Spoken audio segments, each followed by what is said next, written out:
Programme. Thank you for joining us here on the programme. Now, UK healthcare workers will be the first to take part in an international trial of two anti-malarial drugs to see if they can prevent COVID-19.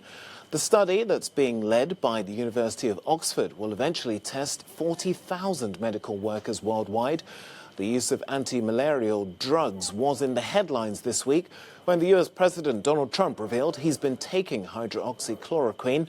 That's despite medical warnings that its use could be unsafe. Well, for more on this, I'm joined now by Dr. Bharat Pankhania. He's Senior Clinical Lecturer at the University of Exeter Medical School. Well, thanks for taking time to speak to us here. Of course, there have been so many reports regarding the use of this drug, not only here in France. You've written extensively against it, saying it's wrong to use it. Why?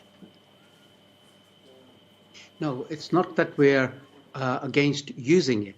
My point is that you don't use it unless you have evidence that the hydroxychloroquine works against preventing infection with COVID-19 coronavirus. So there's a slight difference. What I am saying is, unless and until we have clear evidence that hydroxychloroquine works, undertaken by proper controlled trials, it would be wrong to just, without any reference, start taking it in an uncontrolled manner, because we don't know if it works or not. That's my point. I see. So, largely speaking, then, or broadly speaking, you're in favour of this trial, then? Absolutely. We need these trials. We need well-conducted, properly monitored, properly set up trials so that we know once and for all, does it work or not? In the meantime, therefore, under those trial conditions, of course, follow the trial protocol. But for members of the public, ordinarily, to say, I'm now going to take hydroxychloroquine when we don't have any evidence of its effectiveness or it works, is wrong science. Okay. Do you think it's worthwhile looking at other antiviral drugs and thinking of treatments that have been used in the past to treat things such as Ebola or HIV or hepatitis C even? Yes, absolutely, and there are many trials already underway with regard to testing the antivirals for HIV, antivirals for Ebola, and antivirals for hepatitis C to see if there is cross-reactivity and that it manages to suppress or tune down the severity of illness with COVID-19 coronavirus.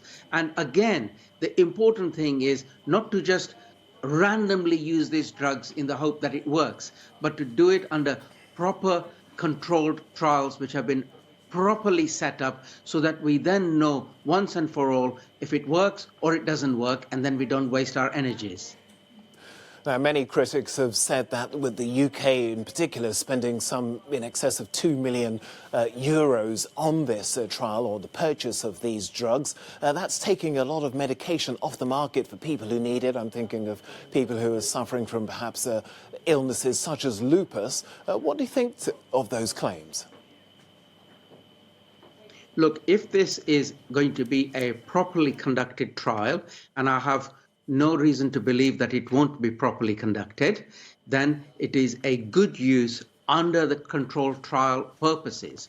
And for the benefit of our viewers and listeners, hydroxychloroquine is readily available, readily and easily manufactured, and therefore I do not see any reason for it to create a shortage elsewhere. Because remember, my advice is, for the trial purposes, for the people enrolled in the trial, all well and good. For other members of the public, I don't think it is a good idea until we know the trial results.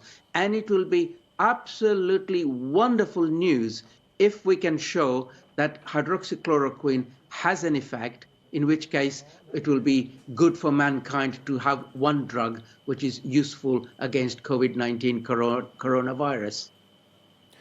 Well, we hope so too. For now, Dr. Bharat Pankhania, Senior Clinical Lecturer at the University of Exeter Medical School, thank you for joining us here on the programme.